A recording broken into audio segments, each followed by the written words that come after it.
What is up, you guys? Welcome back to another one. If you're new to the channel, I am Gold Pony. Behind me here is Stegosaurus, and today I'm going to give you guys a quick walk around. So I wanted to show you guys my car. Here's my exhaust system. Got my Performance Pack Level 1 rear spoiler. Got my front grille.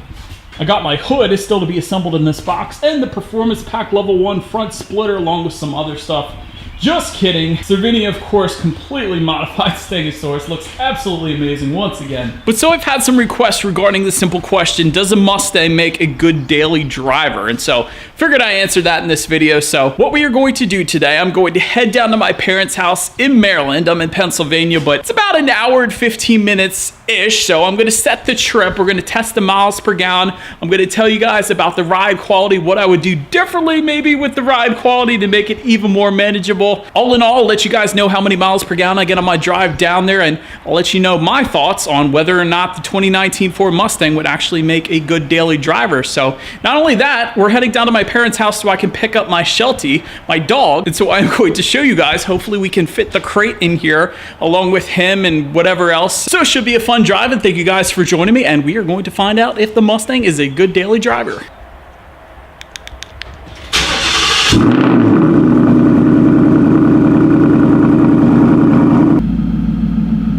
Alright, so let me just jump right into the ride quality. I will say you guys probably already know I have lowered my Mustang on iBox Sport lines, in case you didn't already know. And they are paired up with 20-inch wheels with high-profile tires, so my particular ride is going to be a little bit stiffer, a little rougher than the typical Mustang. But I did have that Mustang at one point. You guys know I bought Stegosaurus as a 2019 Ford Mustang GT with the Performance Pack Level 1. And with that, I could honestly say the ride quality was perfectly fine for me. And if you wanted a little better ride quality, the one option I would have and should have gone with, but I didn't know at the time, and then I experienced it after the fact, was the MagneRide damping system, the MagneRide suspension. It is an option for the Mustang, but really that gives you the best of both worlds, giving you a smoother ride, soaking up the road's imperfections, because it monitors each damper individually. But not only that, but it also firms up the suspension during heavy cornering, again, giving you the best of both worlds. So that is the one option I would have and should have went with when I originally got my Mustang, but that's my only regret.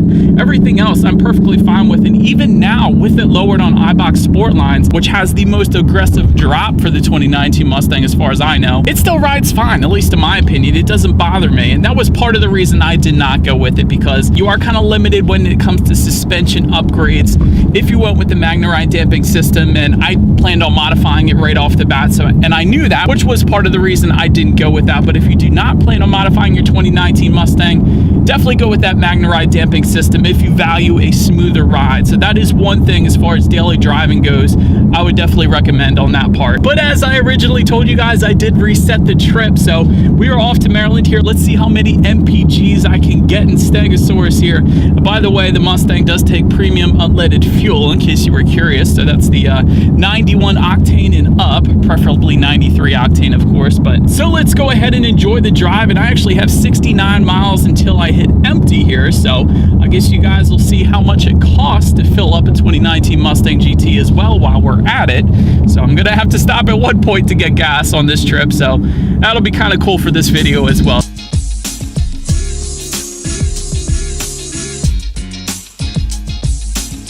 All right, you guys, just pulled up at the gas station in Maryland because it's like 30 cents less per gallon. Thanks, PA, for that gas tax. But gas light did come on. I got about 50 miles till empty. So let's go ahead and fill it up and see how much this is going to cost us.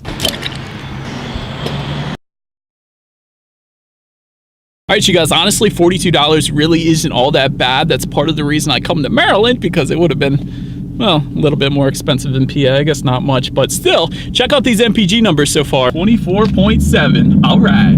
All right, so a couple other things when it comes to driving dynamics, at least, before we even get to the walk around and how much ground clearance you have, all that fun stuff. Of course, it's fast. You're not going to have any issues with merging onto the highway. The Performance Pack Level 1 will get you to 60 in 3.9 seconds, so definitely a quick car. I've heard a couple people say a couple things about the mirrors being a little bit small, but honestly, it's one of those things you get used to, so I don't really think the mirrors are small. If it is something that bothers you, Ford does offer the blind spot information system, system that is available. So that's the thing where the little light shows up in the side mirror if somebody is in your blind spot. So if it bothers you, it's there. But I didn't get it because I had driven Mustangs previously and I never had an issue with merging lanes or anything like that, or the mirrors being too small in general. So yeah, they are a little bit smaller than other cars, definitely smaller than my SUV, but they do have a little blind spot mirror within them as well. So really, I don't see any issues with the side mirrors. That one I'm gonna debunk because I've heard other people say that. But another thing I wanted to mention when it comes to driving dynamics, I'm gonna show you guys a couple clips because it just happened twice in a row, and this is constantly happening to me. And it's not just because the car is in need for green or because I have a couple modifications. Even before I did any of that, when you pull up to a stoplight right next to somebody where there's 2 lanes on the highway, it doesn't matter what that car is. It could be an SUV, it could be a small family sedan with a 4-cylinder engine. It doesn't matter who it is. They are gonna wanna try to race you. I don't care if it's your 90-year-old grandma next to you, she's gonna wanna race you. And I know it's not, or I hope it's not, that they think they can actually beat a Mustang GT. I think it's just because they wanna see it in action. I really don't know, but it doesn't matter if it's a stretch of 10 feet in front of you before you get to a hard left, or there's a pothole in the road, or before you have to come to a screeching halt. They're gonna wanna race you. And here's 2 quick clips of that just to illustrate my point.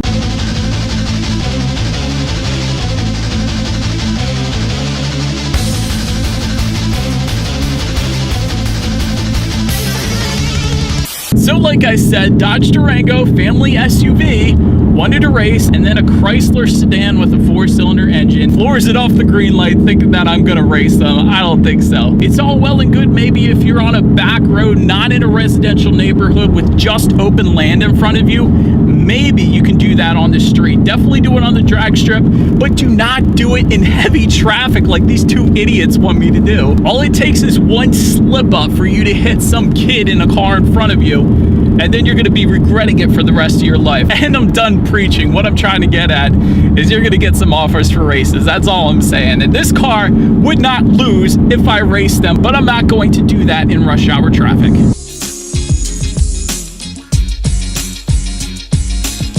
All right, so there's the final number, you guys. 24.4, definitely not all that bad. And if you wanted to see how much I average for my whole time owning the car, 22.7, that's with 4,300 miles or whatever on it. So still really not all that bad for a V8 with, 460 horsepower. So that works for me. All right, so now I'm gonna go around the car a little bit just to put anybody's mind at ease as far as scraping goes or anything like that. All right, so you guys know I recently got the Cervini front lip on there, but before that, I had the Performance Pack front lip. And I can tell you, even with the car lowered on iBox Sport lines, I've gone over plenty of speed bumps and I've never had an issue with any of it scraping. But again, that is with the Performance Pack level 1. I can say I've scraped once or twice now with this new Cervini kit. It's definitely a little bit lower. You guys can kind of see back here where the Performance Pack ends, and then this goes on quite a bit further down there, and that's what actually scrapes the side. But again, as long as you're careful, even coming up the little speed bump at the end of the driveway here, I still made it up without scraping now. Again, that was just the first couple times, got used to it, now we're all good to go. But anywho, without the Cervini kit, I have never ever scraped, even with the iBox Sport lines, with the Performance Pack level 1 front splitter, never had any issues there. Another cool thing, I love daily driving this thing, these Brembo 6-piston front calipers. This thing comes to a stop so ridiculously quick, even if you're not paying attention maybe for a second in rush hour traffic or something like that.